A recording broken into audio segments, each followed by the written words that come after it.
माध्यम से हम लोग अंग्रेजी ग्रामर का एक अत्यधिक महत्वपूर्ण टॉपिक सिंथेसिस लेने वाले हैं, जो बोर्ड कक्षा के विद्यार्थियों के साथ साथ अन्य प्रतियोगी परीक्षाओं के लिए भी आपकी काफी उपयोगी है। आज का अपना टॉपिक है सिंथेसिस। अब सिंथेसिस का शाब्दिक अर्थ क्या होता है? सिंथेसिस शब्द का सीधा अर्थ है ज्वाइन करना। ज्वाइन मीन्स क्या होता है? जोड़ना। किसी भी प्रकार के अलग अलग सेंटेंसेस को जोड़ने का काम हम इस टॉपिक के माध्यम से सीखेंगे। सेंटेंस को जोड़ना, अभी तक पिछली क्लास में हम लोगों ने देखा था कि वर्ड को अलग अलग वर्ड को जोड़ करके या फ्रेज को जोड़ करके हम लोग एक वाक्य बनाते थे कंजक्शन की हेल्प से। ठीक वैसे अलग अलग सेंटेंसेस होंगे। सेंटेंसेस अभी तक हम लोगों ने अध्ययन किया, वो सिंपल सेंटेंस का अध्ययन किया था। सिंपल सेंटेंस के अलग अलग प्रकारों का अध्ययन किया था। उसकी जो है विभिन्न प्रकार हम लोगों ने देखे थे कि 5 प्रकार से मुख्य तौर पर assertive sentence, interrogative sentence, imperative sentence, objective sentence और एक्सक्लेमेटरी सेंटेंसेस के बारे में देखा। सिंपल सेंटेंस को जोड़ेंगे। सिंपल सेंटेंस का जनरल इंट्रोडक्शन देख लेते हैं हम लोग। सिंपल सेंटेंस में एक तो सामान्य तौर पर आपके क्या होगा? सब्जेक्ट होगा और एक प्रेडिकेट होता है। प्रेडिकेट मींस क्या होता है? उसका उद्देश्य और विधेय। जो कर्ता क्रिया के बारे में कहेगा, कहने वाला, करने वाला जो है कर्ता वो, और उसी कर्ता के बारे में और कुछ कहने वाला जो पार्ट है वो प्रेडिकेट या विधेय कहलाता है। इसकी जनरल हम लोगों ने देखी थी कि एक सेंटेंस में सामान्य तौर पर जो है सब्जेक्ट होता है, प्रेडिकेट होता है। प्रेडिकेट वाली पार्ट में एक सामान्य सेंटेंस में एक जो है आपके फिनिट वर्ब होती है। फिनिट वर्ब और नॉन फिनिट वर्ब या इनफिनिट वर्ब के बारे में हम लोगों ने अध्ययन किया था कि सामान्य तौर पर ऐसी verb which does change according to the subject and tense is called finite verb। ऐसी वर्ब जो सब्जेक्ट के अनुसार और टेंस के अनुसार बदलती है वो तो कहलाती है फिनिट वर्ब। नॉन फिनिट कौन सी होगी? या इनफिनिट होगी जो सेंटेंस के वर्ब के या सब्जेक्ट के टेंस के अकॉर्डिंग नहीं चेंज होती है, वो इनफिनिट वर्ब। तो एक सिंपल सेंटेंस में सामान्यतः एक ही फिनिट वर्ब होती है। अब हम लोग देखते हैं कि उन सिंपल सेंटेंसेस के माध्यम से अलग अलग सिंपल सेंटेंस को जोड़ करके सेंटेंस के जो मुख्य तौर पर जो 3 प्रकार है, सेंटेंस सामान्य तौर पर 3 प्रकार के होते हैं, सिंपल सेंटेंस, कॉम्प्लेक्स सेंटेंस और कंपाउंड सेंटेंस। उनको सिंपल सेंटेंस को मिला करके, 2 सिंपल सेंटेंस को मिला करके पहले तो प्रोसेस सीखेंगे। 2 सिंपल को मिला करके एक वापस सिंपल सेंटेंस कैसे बनाना।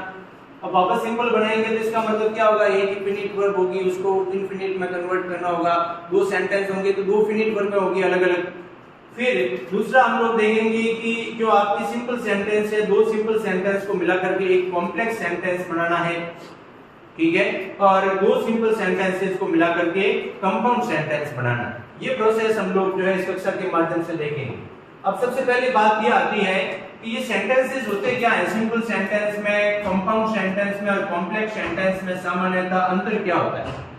जैसे हिंदी में भी आप 3 प्रकार के वाक्यों के बारे में पढ़ते हैं, तो इनका सामान्य शाब्दिक अर्थ तो क्या है? सिंपल सेंटेंस का मतलब क्या हो गया? साधारण वाक्य। दूसरा जो है आपके कंपाउंड सेंटेंस का मतलब क्या हो गया? कंपाउंड सेंटेंस मींस संयुक्त वाक्य, और कॉम्प्लेक्स सेंटेंस का अर्थ होता है मिश्रित वाक्य। इनके नामों के अर्थ से ही पता चल रहा है कि सामान्यतः सिंपल सेंटेंस, साधारण सेंटेंस में क्या होगा? एक ही फिनिट वर्ब होगी, और दूसरी जो है वर्ब अगर आती है तो वो इनफिनिट में कन्वर्ट करना होगा। उसके बारे में देखेंगे, सब्जेक्ट प्रेडिकेट सब में होंगे।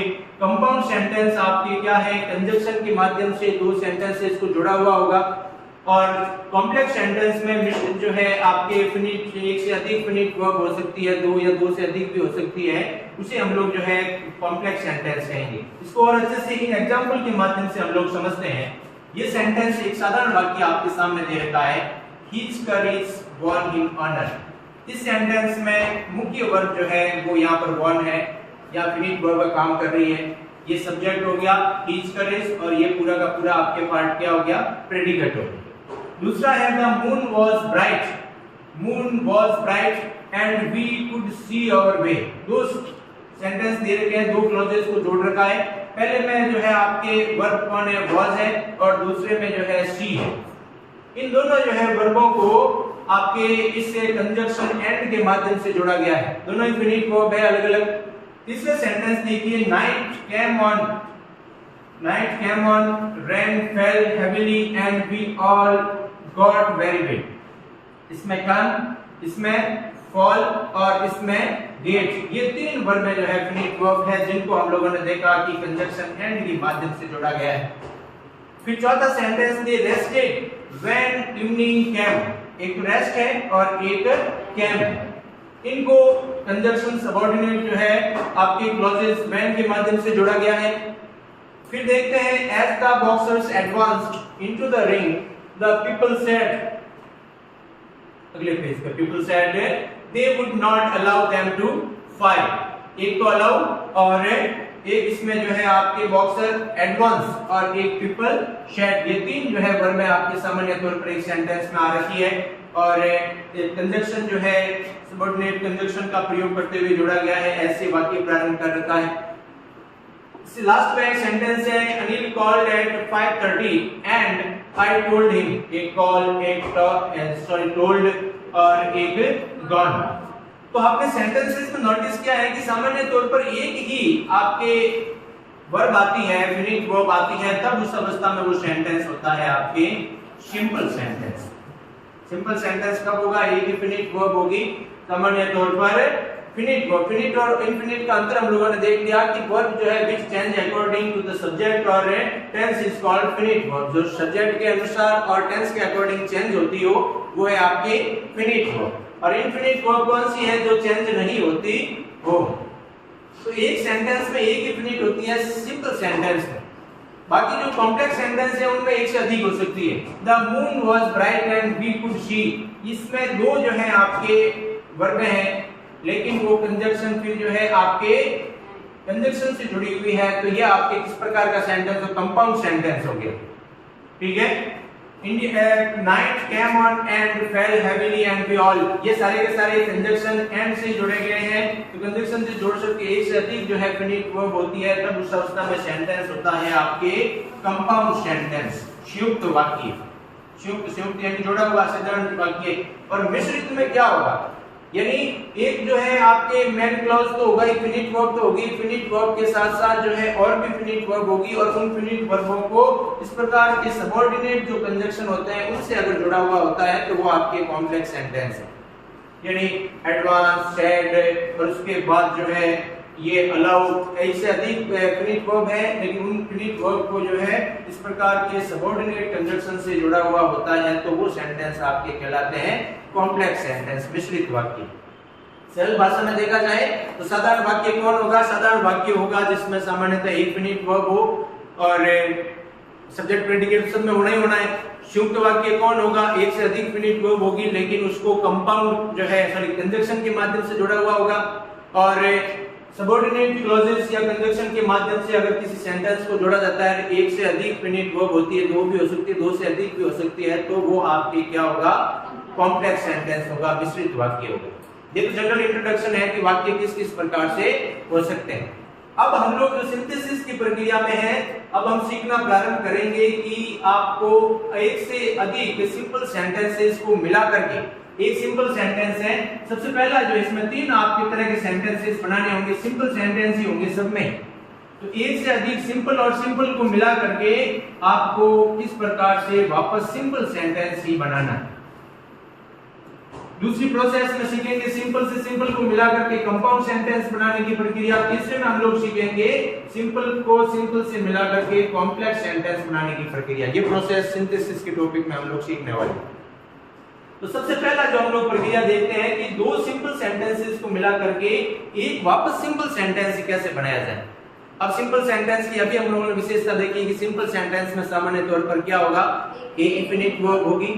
तो अब दो सिंपल सेंटेंस जुड़ेंगे तो एक में फिनिट वर्ब अलग है, एक में वर्ब है, दूसरे में भी वर्ब है, तो दो वर्बों को जोड़ करके दो वर्ब है तो एक सेंटेंस में फिनिट के रूप में नहीं आ सकती। उस अवस्था में अपने क्या करना होगा? सबसे पहली प्रक्रिया है जो दो फिनिट सेंटेंसेस में, दो पहले और दूसरे अलग अलग सेंटेंसेस दोनों में जो फिनिट वर्ब आ रही है उसमें से एक फिनिट वर्ब को अपना क्या करना होगा? इनफिनिट वर्ब में कन्वर्ट करना होगा। फिर एक फिनिट वर्ब रहेगी, इनफिनिट तो कितनी भी आ सकती है, अधिक आ सकती है, लेकिन फिनिट वर्ब एक ही रहेगी। तो सबसे पहला प्रोसेस है कि यदि आपको सिंपल सेंटेंस को सिंपल सेंटेंस से जोड़ना है तो उसमें से एक जो सेंटेंस की फिनिट वर्ब है उसको इसमें पार्टिसिपल में कन्वर्ट कर देना। अब आप ये सोच रहे होंगे सर पार्टिसिपल क्या है? हम लोगों ने पूर्व में परिचय देखा था कि वर्ब जो टॉपिक है उसमें आपके वर्ब सामान्य प्रकार से दो प्रकार की है, ऑक्सिलरी वर्ब और प्रिंसिपल वर्ब, सहायक क्रिया और मुख्य क्रिया। मुख्य क्रिया जो आप लोगों ने देखी थी जिसमें भी दो प्रकार है, फिनिट और नॉन फिनिट, उनकी तो चर्चा कर ली। वर्ब की फॉर्म्स होती है अलग अलग, first form, second form, third form और चौथी फॉर्म जिसको हम लोग आईएनजी फॉर्म कहते हैं। इनके भी अलग अलग नाम है। सबसे पहली फॉर्म को क्या कहते हैं? प्रेजेंट।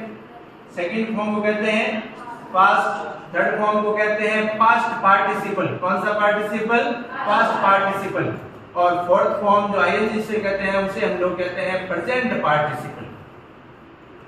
तो पार्टिसिपल से तात्पर्य क्या होगा? पार्टिसिपल से मतलब जो है आपके प्रेजेंट पार्टिसिपल हो तो उस अवस्था में आपके आईएनजी, और पास्ट पार्टिसिपल्स को सेंटेंस भी आएगा। पार्टिसिपल में मतलब आपके दोनों ही है, प्रेजेंट पार्टिसिपल भी और पास्ट पार्टिसिपल। तो सबसे पहली प्रोसेस कहती है कि पार्टिसिपल का यूज करके आपको दो अलग अलग सिंपल सेंटेंसेस को जोड़ना होगा। आपके सामने दो सेंटेंस हैं, ही सॉ अ लायन, ये अलग सेंटेंस हो गया। ही रैन अवे विथ फेयर, ये अलग सेंटेंस हो गया। दोनों में मुख्य क्रिया है कौन है? सॉ और रैन। उसने शेर देखा, वो डर से भाग गया। अब ये दो सेंटेंसेस हैं, इनको अपने क्या करना है? मिला करके एक वापस सिंपल सेंटेंस बनाना है। तो सिंपल सेंटेंस बनाने में अपना क्या करना है कि दो काम हुए, दो काम में से जो काम पहले हुआ उस काम को अपने किस में कन्वर्ट कर देना है? पार्टिसिपल में कन्वर्ट कर देना।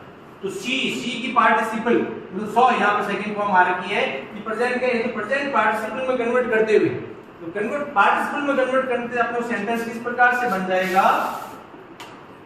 अ लायन। अब ये वाला जो पार्ट है तो इसको सबसे पहले पार्टिसिपल में कन्वर्ट कीजिए। सी का पार्टिसिपल फॉर्म क्या हो जाएगा? शी। ये कब होगा? जब उसका सेंटेंस दोनों के कॉमन ही हो।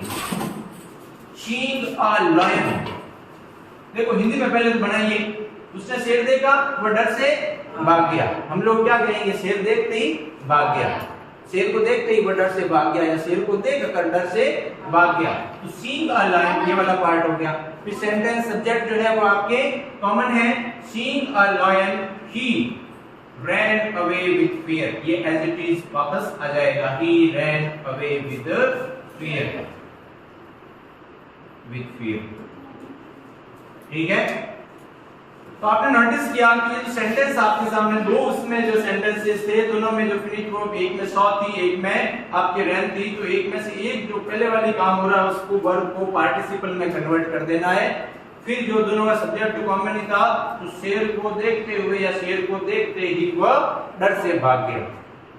ये क्या किया हम लोगों ने? दो अलग अलग सिंपल सेंटेंसेस थे, उनको एक सिंपल सेंटेंस में कन्वर्ट किया। सेंटेंस एक ही रहा क्योंकि अब इसमें मुख्य क्रिया कौन है? सीइंग तो क्या है?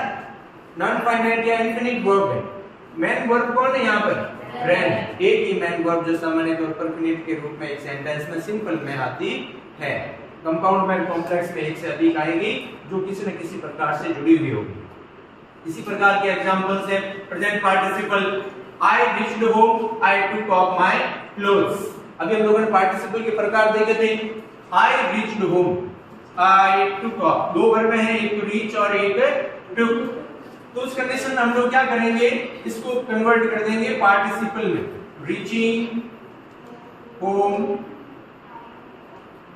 फिर दोनों का सेंटेंस का सब्जेक्ट कॉमन ही है, I took off my clothes। ये पूरा का पूरा एज इट इज वापस उसके पीछे आ जाएगा। एक सेंटेंस बन गया। She was tired of walking, she laid down to take rest। अब देखिए यहाँ पर टायर्ड वाला आया हुआ है, उससे पहले बी वर्ब आई हुई, वह थक गई चुकी थी, पैदल चलने से थक चुकी थी, इसलिए वो वहीं पर लेट गई। तो हम लोग क्या कहेंगे इस कंडीशन में? वो इसका अर्थ क्या निकला? वह थकी हुई थी, वह थकी हुई थी। तो होना के लिए वर्ब कौन सी आती है किसी काम का? ये वॉज वर्ब वगैरह जो है कौन सी वर्ब का प्रकार है? बी वर्ब का ही भाग है। इस आरएम वॉज वर्ब को बी वर्ब कहते हैं। तो थकी होते हुए, तो होना क्या कहते हैं? होना को बी कहते हैं। तो इसके पीछे आईएनजी लगेगा। कैसे? ये सेंटेंस इस अवस्था में किस प्रकार से बनेगा? बीइंग टायर्ड, टायरिंग नहीं होगा, ठीक है ना? बीइंग टायर्ड ऑफ वॉकिंग, पैदल चलने की वजह से, थकने से, वापस एज इट इज उतार दीजिए। She lay down to take rest. Clear? ये अब यहाँ पर सीधा डायरिंग या जैसे हम लोगों ने पहले तो रीच का रीचिंग किया था, लेकिन यहाँ पे जो अब यहाँ बी वर्ब आने की वजह से बीइंग यानी होते हुए का भाव लाने के लिए हम लोग बीइंग का प्रयोग पहले करेंगे। इसको उसी मूल स्वरूप में third form being plus third form का प्रयोग करते हुए सेंटेंस को सिंपल सेंटेंस दो को जोड़ करके वापस एक सिंपल सेंटेंस ही बनाएंगे। बीइंग टायर्ड होते हुए, ये इंफिनिटी है, ये फिनिट नहीं बनी है। फिनिट तो कौन है यहाँ पर, ले जो है वो आपके फिनिट वर्ब। क्लियर? अगर पास्ट पार्टिसिपल हो, पास्ट पार्टिसिपल का मतलब भी क्या है, second form of the sorry third form of the verb. I found my pen, it was lost। इसमें found है उनकी क्रिया, इसमें जो है was lost जो है आपके उनकी क्रिया है, was helping verb। अब इसमें lost की जैसे आप लोग साधारण पहले का अर्थ बन रहा है मुझे मेरा पेन मिल गया, ये खोया हुआ था। तो एक साधारण वाक्य कैसे बनेगा, मुझे मेरा खोया हुआ पेन मिल गया, मुझे मेरा खोया पेन मिल गया। तो इस प्रकार से बन जाएगा I found my lost pen, मुझे मेरा खोया हुआ पेन मिल गया। पेन के बारे में कह रहा है तो lost जो है खोया हुआ था, ये खोया हुआ था कौन, ये किसके लिए आया, पेन के लिए आया। तो it was lost की बजाय क्या हो जाएगा, my lost pen, मेरा खोया हुआ पेन मिल गया।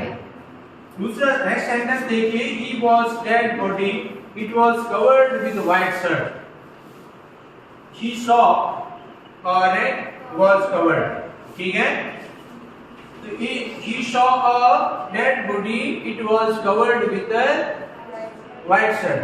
अब इस कंडीशन में अब आप लोग जो है पार्टिसिपल का प्रयोग करते हुए कि भाई जो है कैसी बॉडी जो है उसने देखी, इस प्रकार से उसने एक क्या दिया, डेड बॉडी देखी और वो पूरी तरीके से ढकी हुई थी, किससे, व्हाइट शर्ट से ढकी हुई थी।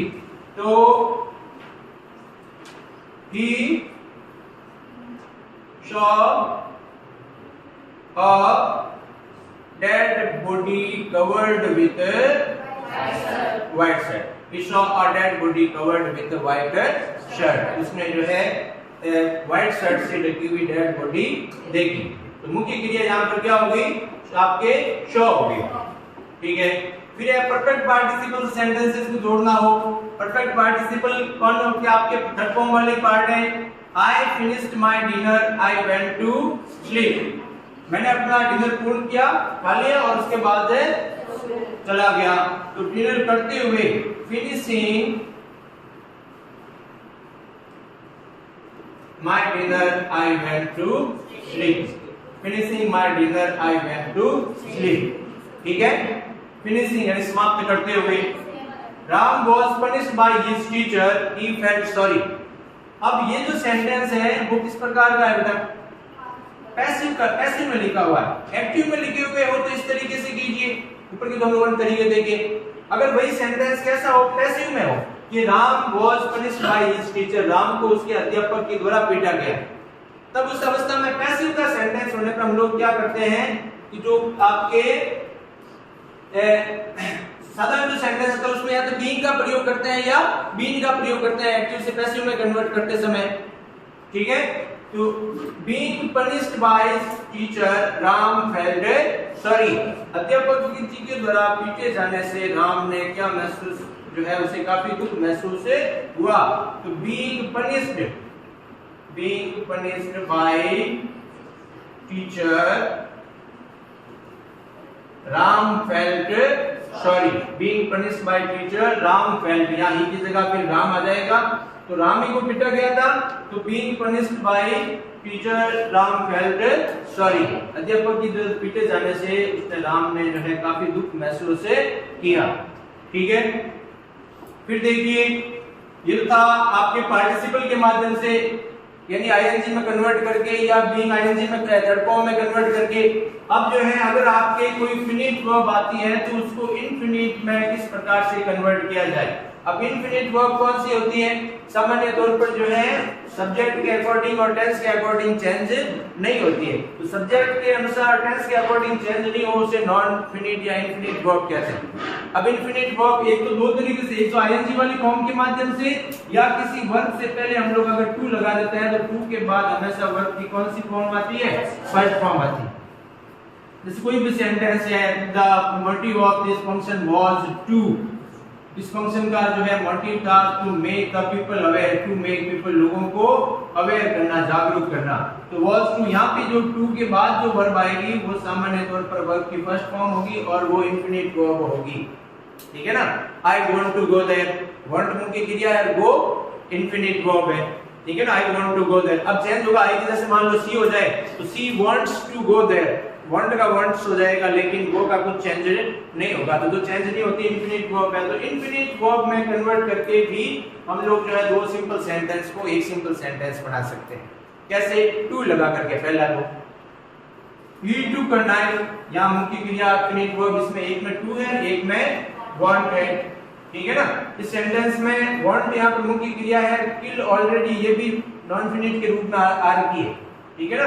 लेकिन अपने को जो है वो इंफिनिट वर्ब है, सॉरी फिनिट वर्ब है, उसको इंफिनिट में नॉन फिनिट में कन्वर्ट करना है। तो ही टू करना है, उसने चाकू लिया, वह जो है उस मुर्गी को मारना चाहता था। तो हम लोग एक सेंटेंस में बनाएंगे, क्या क्या बन जाएगा, उसने मुर्गी को मारने के लिए चाकू लिया। तो he took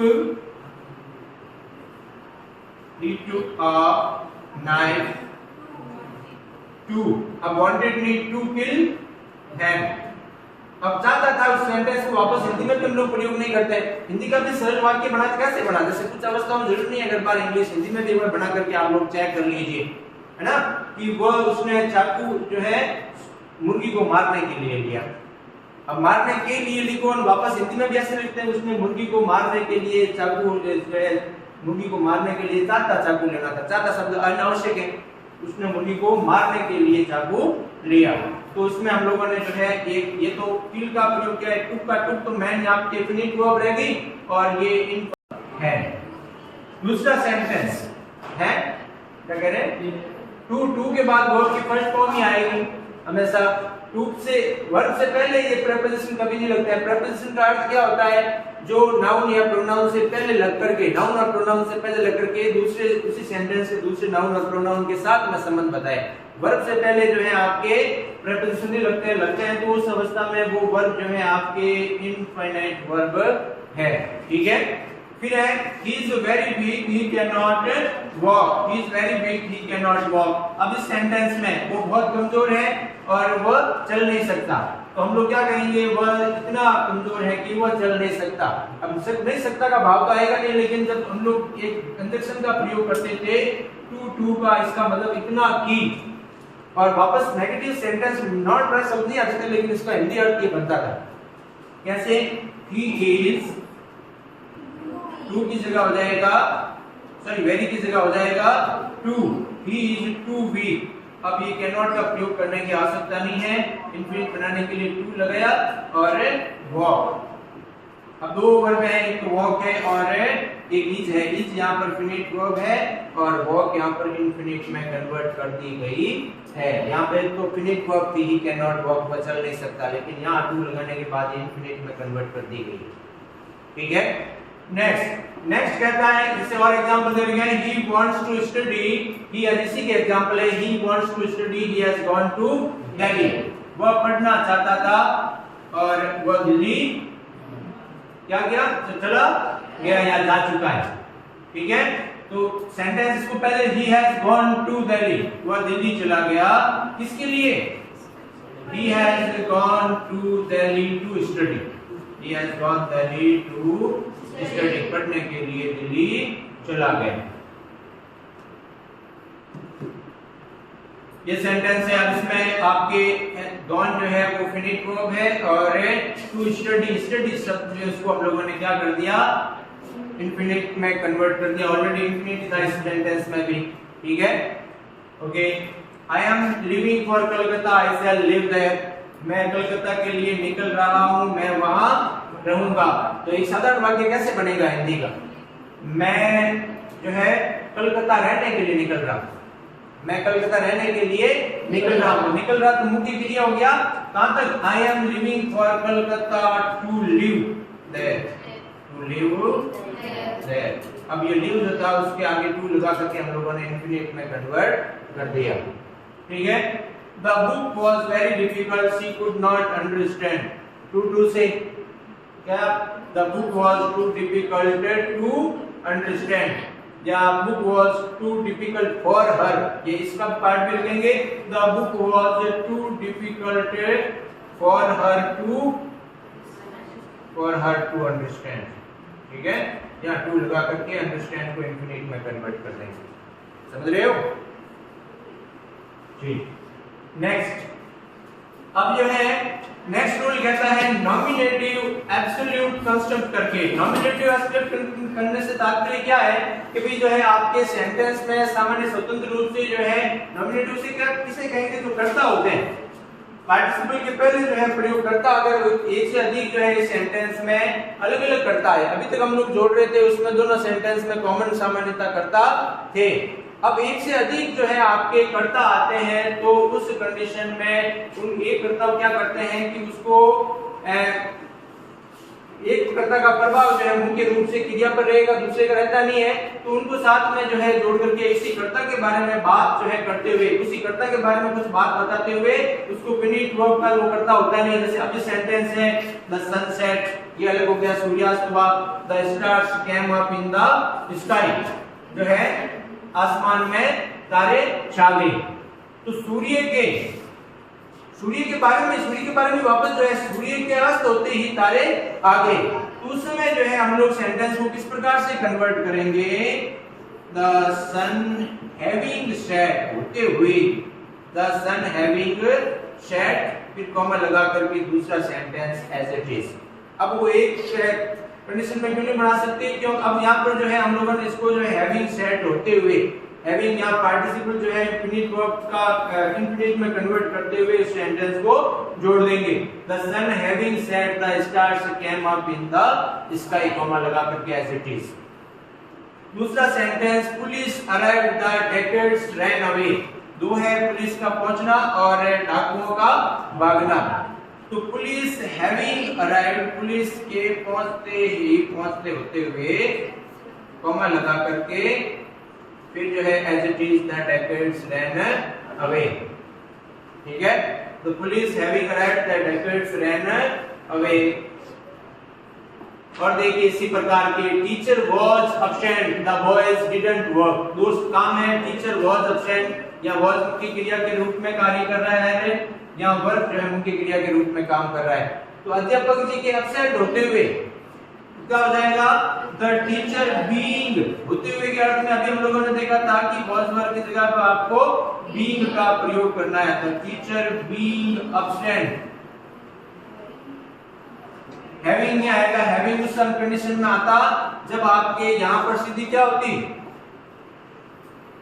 पार्टिसिपल फॉर्म आती, कौन सी फॉर्म आती, पार्टिसिपल थर्ड फॉर्म आती, पास्ट की पार्टिसिपल, तब तो करना है हैविंग, ठीक है। अब हैविंग क्यों नहीं आएगा, क्योंकि वहां पे जो है पार्टिसिपल फॉर्म नहीं है, यहाँ पे जो है मुख्य क्रिया के रूप में वाज का प्रयोग किया गया, वाज यहाँ पर मुख्य क्रिया है, वहां पर अराइव और रीच्ड वो थी मुख्य क्रिया है, यहाँ पे वाज जो है तो वाज बीइंग, इनका इस दौरान वाज वर्क का जो आपके पार्टिसिपल फॉर्म बनेगा वो बीइंग बनेगा, इससे पूर्व के भी सेंटेंसेस में देखा था, तो teacher being absent boy didn't work, अध्यापक जी के एब्सेंट होने से लड़कों ने काम नहीं किया, ठीक है, होने से होते हुए। अब इस सेंटेंस में जो है आपके मुख्य क्रिया को इंफिनिट बीइंग वाली फॉर्म में कन्वर्ट कर दिया पार्टिसिपल टाइप में।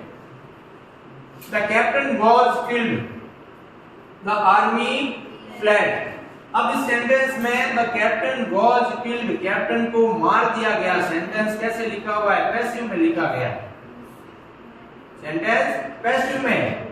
अब सीधा होता है, देखो यहाँ तो जो है आपके वाज किल्ड ये मुख्य क्रिया है, ये एब्सेंट क्रिया नहीं थी, यहाँ पे मुख्य क्रिया नहीं थी, मुख्य क्रिया यहाँ पे वाज थी, यहाँ पे जो है आपके वाज के बाद में किल्ड है मुख्य क्रिया, तब जब पैसिव में सेंटेंस होने की अवस्था में हम लोग जो है बीन का प्रयोग करते हुए लिखेंगे, तो क्या हो जाएगा, द कैप्टन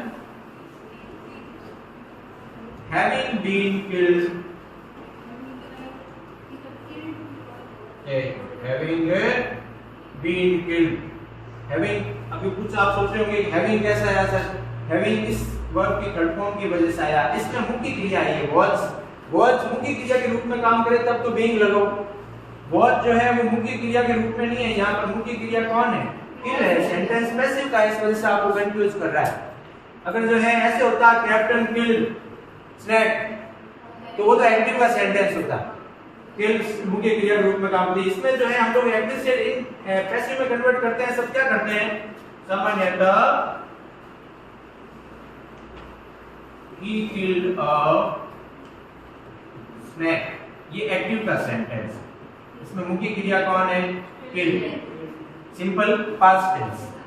अब इसको एक्टिव से पैसिव में कन्वर्ट करते हैं तो क्या कर देते हैं, सिंपल पास्ट टेंस होने पर उसका वापस पैसिव में कन्वर्ट करते समय हेल्पिंग वर्ब के रूप में किसका, वॉज या वर का प्रयोग करो, और वर्ब की फॉर्म कौन सी लगाओ, थर्ड फॉर्म। यहाँ पे सेकंड थी, यहाँ थर्ड होगी, तो a snake was killed by him, एक सांप उसके द्वारा मारा गया। तो was verb प्लस verb की third form I. was verb के साथ में एक्टिव का सेंटेंस होता है तो was verb प्लस ing आता है पास्ट कंटिन्यूअस में, लेकिन पैसिव का होता है तो उस अवस्था में आपके सिंपल पास्ट टेंस को वापस एक्टिव से पैसिव में कन्वर्ट करेंगे तो was verb प्लस verb की थर्ड फॉर्म का प्रयोग किया जाएगा। ठीक है, तो इस सेंटेंस में दोनों में फर्क है। देखो इसमें पहले वाला जो सेंटेंस है, teacher was absent, simple past tense है। ये वाला सेंटेंस कौन से टेंस का है, सिंपल पास्ट टेंस का। ये वाला सेंटेंस भी सिंपल पास्ट का है, लेकिन ये लिखा हुआ है पैसिव में और वो लिखा हुआ है एक्टिव में। दोनों में इसमें मुख्य क्रिया वाज है लेकिन इसमें मुख्य क्रिया किल है। तो जब वाज मुख्य क्रिया हो तब बीइंग लगाना है। बाकी स्थिति जो है सेकंड थर्ड फॉर्म में होती है। थर्ड फॉर्म वगैरह में उस अवस्था में हम लोग क्या हैविंग के लगा रहे हैं, पीछे लगा रहे थे। तो the captain having been killed the army fled, captain के मारे जाते ही सेना भाग गई। ठीक है, नेक्स्ट देखिए। अब जो है और हम लोग सिंपल सेंटेंसेस को जोड़ करके वापस सिंपल सेंटेंस कैसे बना सकते हैं, किसी प्रीपोजिशन के बाद में सेंटेंस में आए हुए प्रीपोजिशन के साथ में नाउन या जेरेंड का प्रयोग करके, जेरेंड पे आईएनजी फॉर्म को कहा जाता है, तो नाउन या जेरेंड का प्रयोग करके भी जो है इसके पहले आए हुए प्रीपोजिशन के पीछे लगा करके जोड़ देते हैं। क्या करना होगा, प्रीपोजिशन के प्रयोग से हम लोग जो है जेरेंड बनाने के लिए वर्ब की जो फर्स्ट फॉर्म है उसके पीछे आईएनजी लगा देंगे। Sita bought a pen, she gave 5 rupees for it. Sita ने एक पेन खरीदा, उसने पेन के लिए 5 रुपए दिए। तो साधारण वाक्य क्या बन जाएगा, सीता ने 5 रुपए में पेन खरीदा, सीता ने 5 रुपए में पेन खरीदा। एक इसमें bought आ रहा है, एक इसमें जो है आपके gave आ रहा है। तो Sita bought a pen for, preposition के बाद में जो है सामान्य तौर पर जो है आपके वापस जो सेंटेंस में प्रीपोजिशन के माध्यम से उसकी सहायता से भी हम लोग जो है अलग अलग सेंटेंसेस को जोड़ सकते हैं। तो Sita bought a pen for 5 rupees, 5 रुपए में उसने पेन खरीदा। ठीक है, सीधा इस फॉर प्रीपोजिशन का प्रयोग करके एक सिंपल सेंटेंस हम लोगों ने बना दिया और इसमें एक इंफिनिट वर्ब है जो बॉट है। He gave me advice, he also helped me। अब देखिए दो सेंटेंस में है, इसमें एक तो he gave me give और एक इसमें जो है आपके help।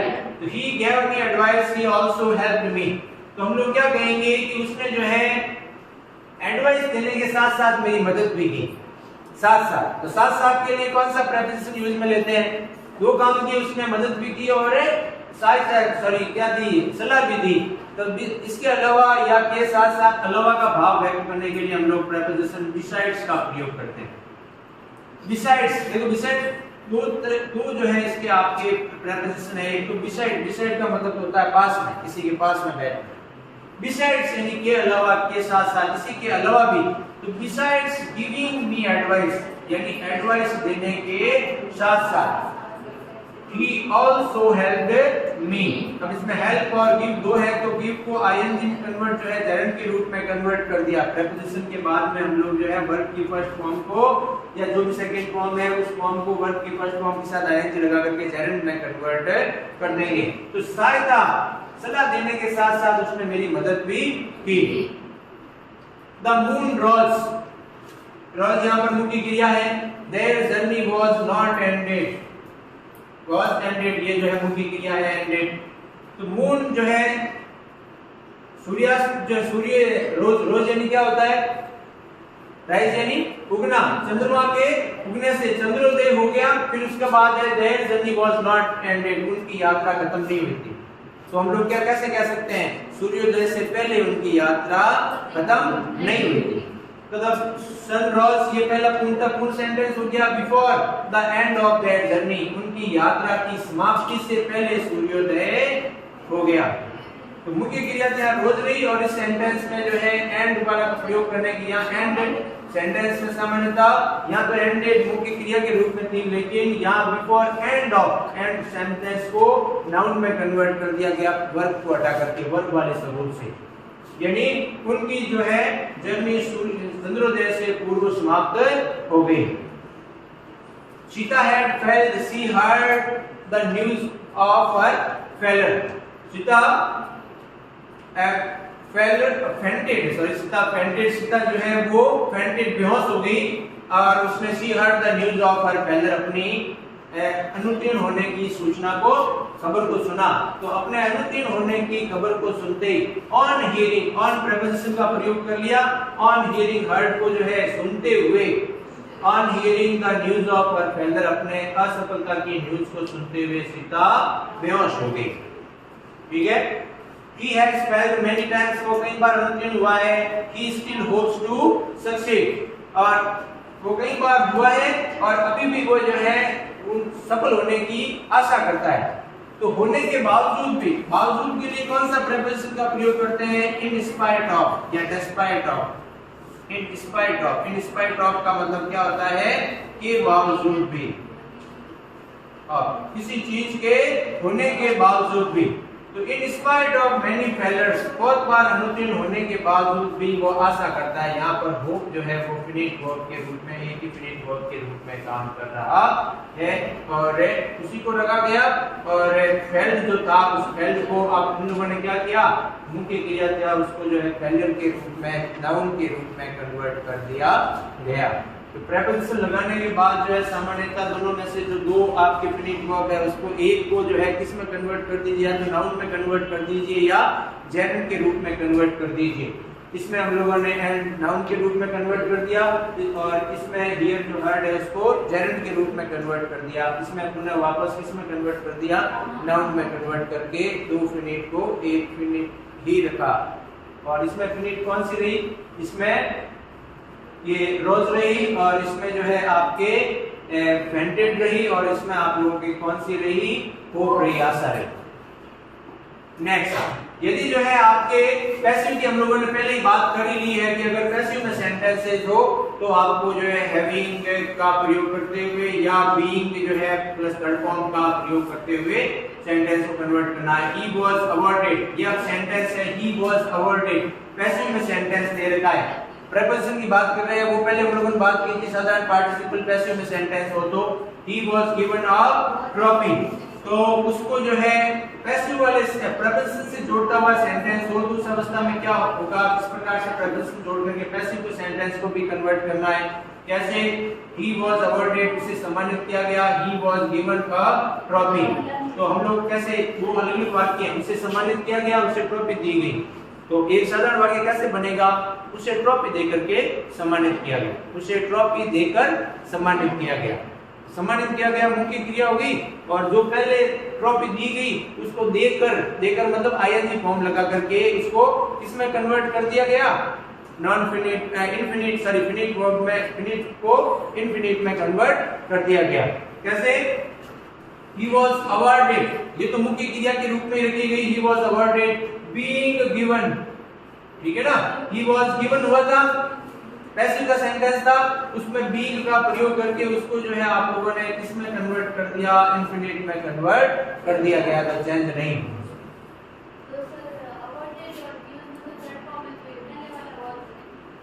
अवॉर्डेड और गिवन दोनों ही जो है आपके मुख्य क्रिया है इस सेंटेंसेस में, तो और दोनों ही पैसिव में, ठीक है।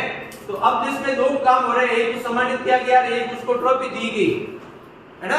तो अब उसका कंडीशन में हम लोग साधारण हिंदी का वाक्य बनाते कैसे बनते हैं कि भाई जो है उसको ट्रॉफी देकर सम्मानित किया गया, और ऐसे नहीं होता है कि सम्मानित करते हुए ट्रॉफी दी गई, है ना।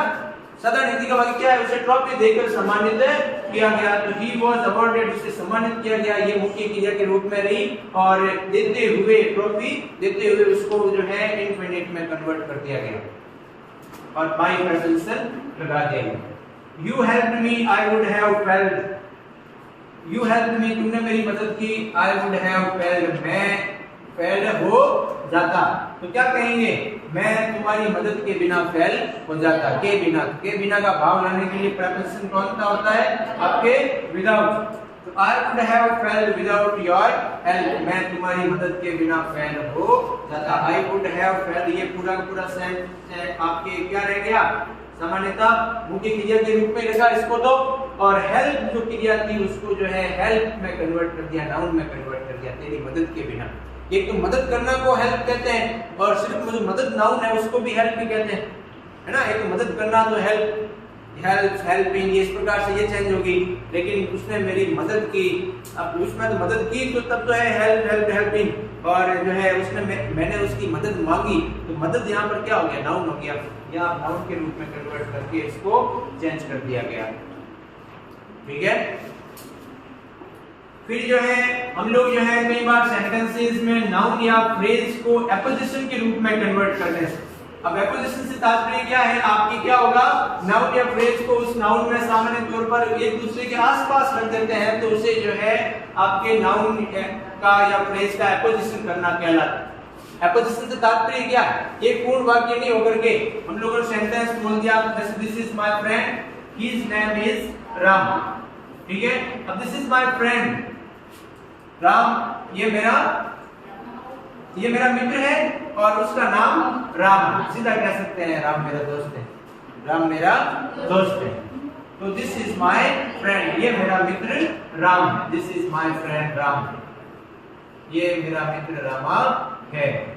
और देखिए Suresh is a teacher, he is very gentle. Suresh एक अध्यापक है, वो काफी अच्छा सज्जन है। सुरेश अध्यापक, जो अध्यापक, अब जो अध्यापक वो बोलेंगे तब तो क्या हो जाएगा, सेंटेंस कौन सा हो जाएगा, सबऑर्डिनेट क्लॉज से जुड़ जाएगा, सबऑर्डिनेट कंजंक्शन से जुड़ जाएगा, तब तो प्रकृति उसमें जो है आपके सिंपल सेंटेंस नहीं रह पाएगा, तब तो कॉम्प्लेक्स सेंटेंस हो जाएगा। सुरेश जो अध्यापक है, अब जो अध्यापक में जो भी who is a teacher, is भी आ जाएगा, वापस उसमें भी आ जाएगा, और इज माय ब्रदर, इज और आ जाएगा, दो फिनिट वर्ब हो जाएगी। सिंपल को सिंपल ही रखना है। तो उस कंडीशन में क्या करेंगे, कॉमा का प्रयोग करते हुए हम लोग जो है इसको एपोजिशन कर देंगे।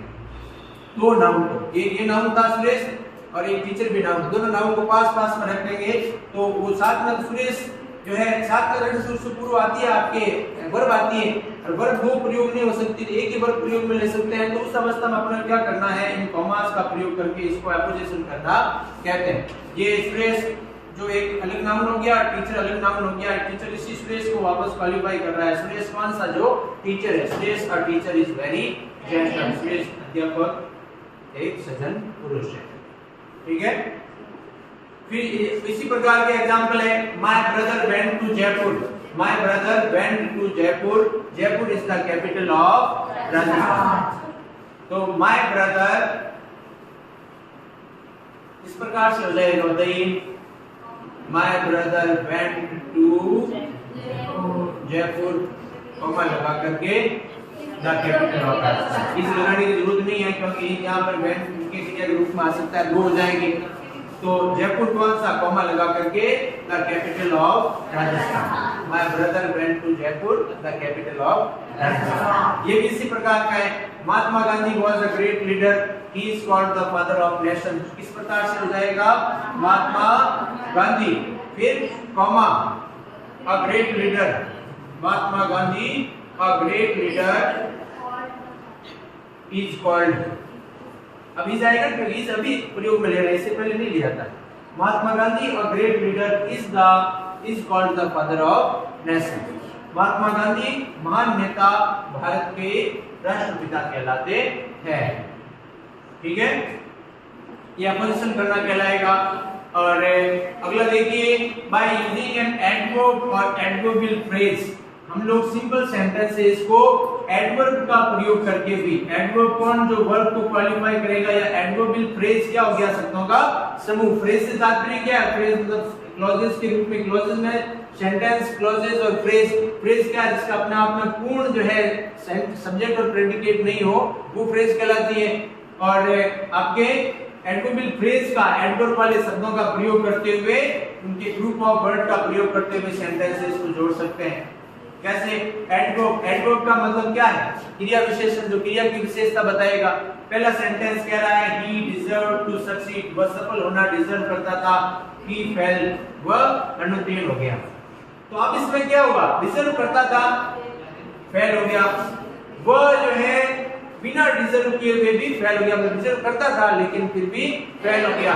तो ही फेल अनडिजर्वडली, ये डिजर्व से अब उसके पीछे क्या कर गए? एलवाई लगा करके हम लोग सामान्यतः जो है क्या करते हैं? एडवर्ब में कन्वर्ट कर देते हैं। स्लो के पीछे एलवाई लगा दिया, स्लोली, फास्टली, क्विकली, एडवर्ब ऐसे बनता है। तो सामान्यतः अनडिजर्वड वो डिजर्व करता था, डिजर्व मुख्य क्रिया थी, यहाँ पर उसको कन्वर्ट कर दिया गया किसमें? एडवर्ब में कन्वर्ट कर दिया गया, और फेल को मुख्य क्रिया थी, मुख्य क्रिया ही रखा। The sun set, the boys had not finished the game. Sunset, सूर्यास्त हो गया, लड़कों ने अपना कार्य अभी गेम पूरा नहीं किया था। The boys had not finished the game by sunset. अब यहाँ पर जो है by का प्रयोग करके sun है, the sunset अलग अलग थे दोनों। पहले तो sunset, तो यहाँ पर सूर्य अस्त जो है यहाँ पर set मुख्य क्रिया के रूप में काम कर रही थी, लेकिन अब sunset क्या हो गया? टाइम हो गया। सनसेट को किस में कन्वर्ट? टाइम में कन्वर्ट कर दिया गया, समय की अवधि में कन्वर्ट कर दिया गया। तो टाइम वाले शब्द क्या होते हैं? एडवर्ब भी होते हैं, यानी जो व्हेन का, वेयर का और हाउ का जवाब दे वो शब्द आपके एडवर्ब होते हैं, जिसको एडवर्ब के रूप में कन्वर्ट कर दिया गया, उससे एक सेंटेंस में एक ही क्रिया बनी रह सके, मुख्य क्रिया फिनिट हो। He went to college, he was punctual. वो कॉलेज गया, वह समय का पाबंद था, तो वो समय की पाबंदी से कॉलेज गया। तो he went to college punctually, क्या हो जाएगा? punctually, इसके पीछे ly लगा करके punctually हो जाएगा। कैसे हो जाएगा पूरा sentence? he went to college punctually, समय की पाबंदी से वो गया। ठीक है, अब वह लग जाएगा मुख्य क्रिया, तो एक ही रहेगी, वेंट यहाँ पर जो है फिनिट वर्ब के रूप में कार्य करेगी। एक तो एग्जांपल ये इसी प्रकार के हैं, तो जल्दी देख लेते हैं। The student read the book, he read it in a hurry, क्या हो जाएगा? Student read the book hurriedly, तेजी से, क्या हो जाएगा? Student read the book hurriedly. ठीक है, स्टूडेंट ने वो बुक जल्दी पढ़ ली। ठीक है, जल्दी से। अब रीड जो है मुख्य क्रिया थी सेंटेंस में, क्योंकि अब एक ही फिनिट वर्ब काम में ले सकते हैं, ये काम में ले ली। इसको हटाने के चक्कर में हम लोगों ने जो ये हरी आया हुआ था, हरी यानी जल्दी से कोई कार्य करना, तो किसी काम को जल्दी कर लिया गया, तो इसकी विशेषता के तौर पर ये एडवर्ब का प्रयोग कर लिया गया। ये कैसे होगा? The tree was cut down, the cutting down was slowly, क्या हो जाएगा? The tree was cut down slowly, बस पेड़ को धीरे धीरे काट दिया गया। The tree was cut down slowly. I shall return by the morning. I am definite about it. कोई विद्यार्थी बताएगा ये कैसे हो जाएगा? मैं लौटूंगा, ये बात डेफिनेट रहते हैं, तो क्या हो जाएगा? डेफिनेटली, शाबाश, मैं डेफिनेटली लौटूंगा। तो I shall return definitely by morning. I shall return definitely by morning. पक्का मैं निश्चित रूप से सवेरे तक पहुंच जाऊंगा। अगला कैसे होगा? He spent all his money foolishly.